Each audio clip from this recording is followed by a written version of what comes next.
Hello guys, my name is Diego Pacheco and this is another slidecast, and today I will be talking more about Holacracy. So let's get started. Current management was made for factories. It's all about tailor ideas and scientific management. Literally, there was a clock manager who was clocking every move that the employee was doing in order to gain as much efficiency as possible. And these ideas are flawed for so many reasons because they assume that the predictability is just a matter of control, and they really don't understand the complexity that there is around, and also um, the, um, the the factors of blocking with dependencies and all sorts of interruptions and hidden bottlenecks and waste that exist in day-by-day job. So literally, these ideas, they really do not work nowadays. Unfortunately, we see companies still embracing this kind of a culture or line of thought. Sometimes, even without realizing how things are working, or other times, really just because that's the only way the companies, know, or how they always been doing business. So that's why they continue doing operating in this way, right? And Deming in Lean always taught us about variation and how there are hidden things we don't see it, and how much predictability it could be very dangerous, and how managing through numbers could be really, really dangerous, right? So Holacracy is made for humans. It basically, you don't have hierarchies. It's really about roles and circles, and embracing autonomy with tensions. And I'm gonna comment a bit more about how this work in a moment. So I first was introduced to these ideas in 2013 when I read the Zappos book, and back on that time I got pretty impressed about some stories about how they were handling support calls, some support calls that they had like 6 hours, and sometimes customers just calling in because they were feeling lonely and they want to have someone to talk, and they talk. And besides being very human, it really caught my attention because call centers often are very like these factories where time is on the essence, and people have a script, they need to follow that script, they need to be short, and the performance is measure how short they call are, right? Because it's all seen as a sort of a waste, not as a benefit. So several companies, they have these goals of reducing support calls, which makes sense, right?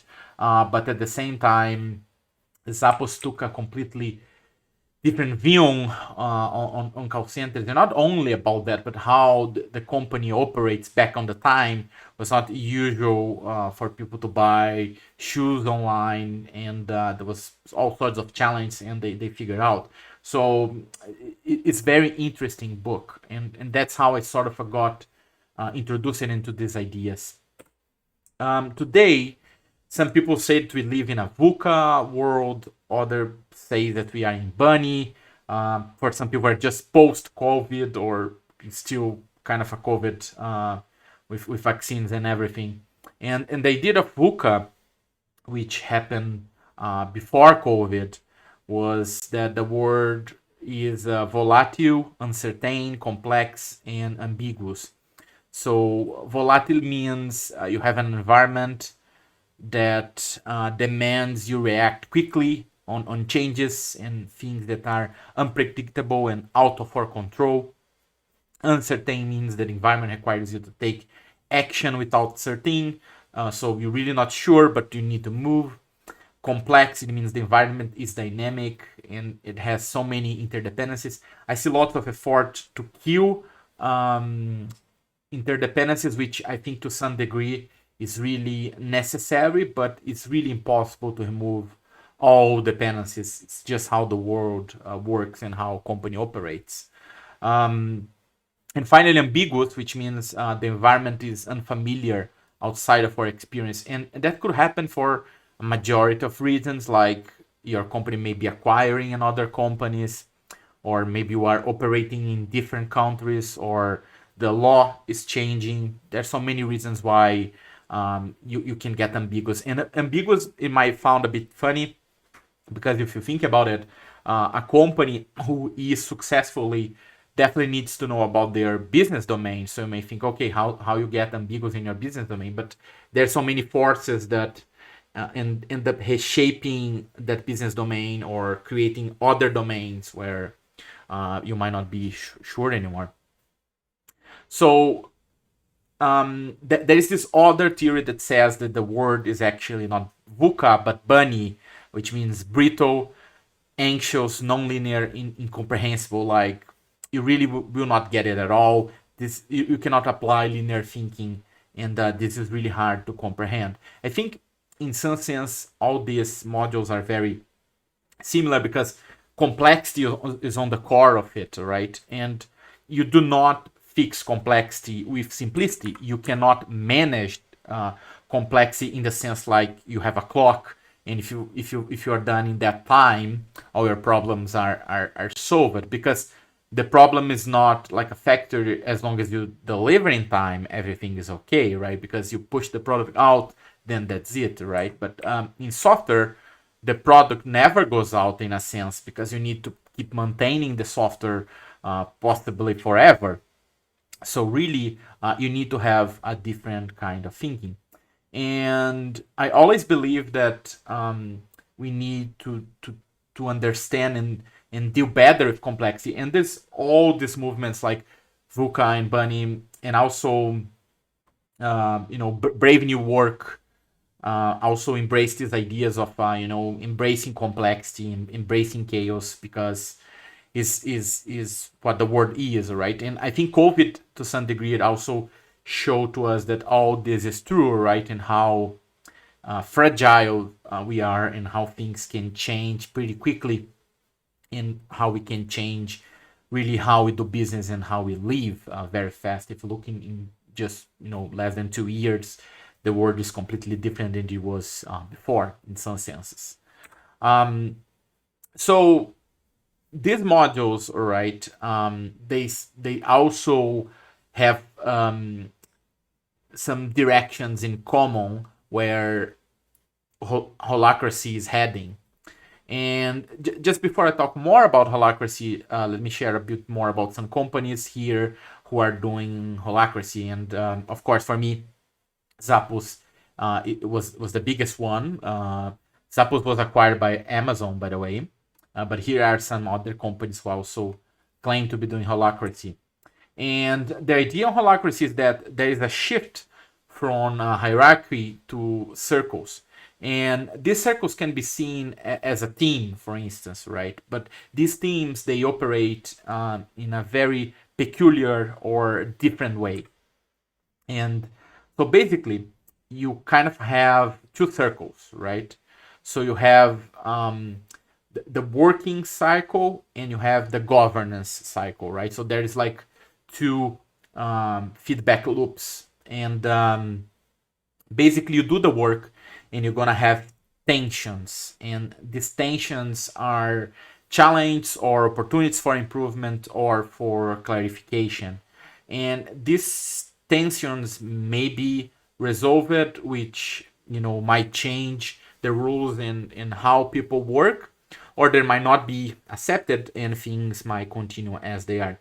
And there is a second loop where there is this sort of governance meetings where you can adjust also the whole thing. So you have sort of one level on the work, and a second level where you can improve the structure of the work, meaning the roles. So Holacracy puts more focus on roles and getting clarity of roles, and I think that's in general is a good idea and a good move. So basically, what happens in Holacracy is you separate the role and make the role clear. And anyone who has the role can do it, whatever the role allow you to do. So basically, this is not like a management override. The thing is like the management gonna happen from the role, right? And the role gonna have the power to do it wherever is attached to the role, right? It's almost like AWS IAM works, right? Is you have the role, you can do it. You don't have the role, you cannot do it. Simple as that. And basically, really, there's no limit, but there are governance and some rules, right? So basically, if you think something could be better, if you are seeing some gap or some process or some piece of the company that's not working well, that doesn't have an owner, or you see a process or you see a piece of the company that is working efficiently, you can make a proposal.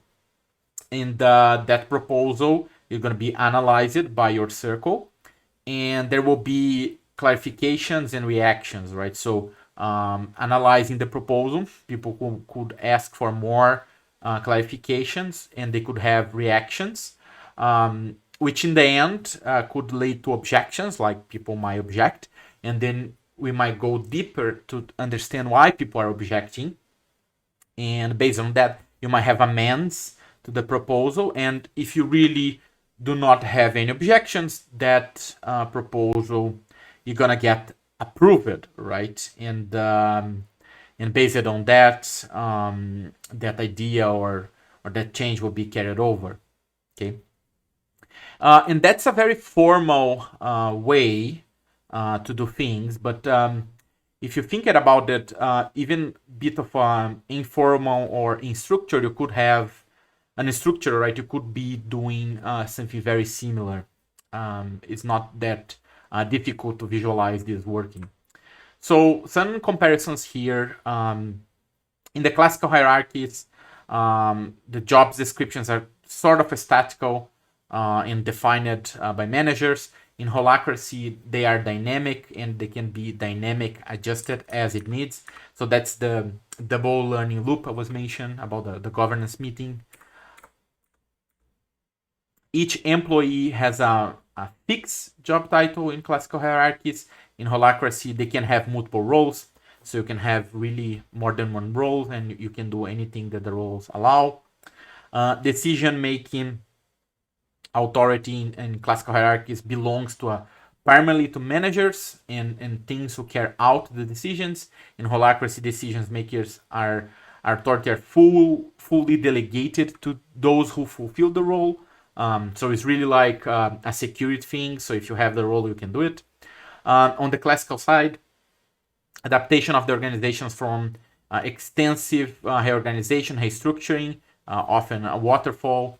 In the Holacracy, the structure is continuous, adapted in short iterations, and roles organize the work independently because the circles can move with the independence. So another way to see it, Holacracy, it's about distributing responsibility and really empowering people. Of course, this gets into some sort of a clash with some cultures, because really sometimes people do not want to give up power. They do not want to give up their position, and sometimes people want to do empire building. They do not want to innovate or really to build something better. They do not want to give space, and I think that's one of the biggest challenges on the industry to these kinds of modules, where if you compare with a hierarchical structure, you really have way more power. In here, you actually giving up this power. And if you think about it, I think that makes all the sense. Even if you are not 100% holacracy, you want some properties from holacracy. Like for instance, Netflix has this culture of grow-ups, and people being treated as grow-ups, and basically they rely on employees to make the best call for the company. And you don't want to make decisions based on rank, because of your position or because you are bigger on the org chart. You really want to have the best ideas win, or the ideas that have the sweetest spot in sense of cost, good solution, effort, etc. And really, if we think about scaling an organization, right, to get bigger and wider, you really need to distribute power. It's really hard to not have things with autonomy if everything needs to be centralized and managed in a central form. So really, even if you're not 100% holacracy in your core, you want to push as much as you can to the edges, to the teams, so they can have more flexibility and things can move faster. And I see some similarities with culture we find in Silicon Valley, especially with Amazon or Netflix, for instance.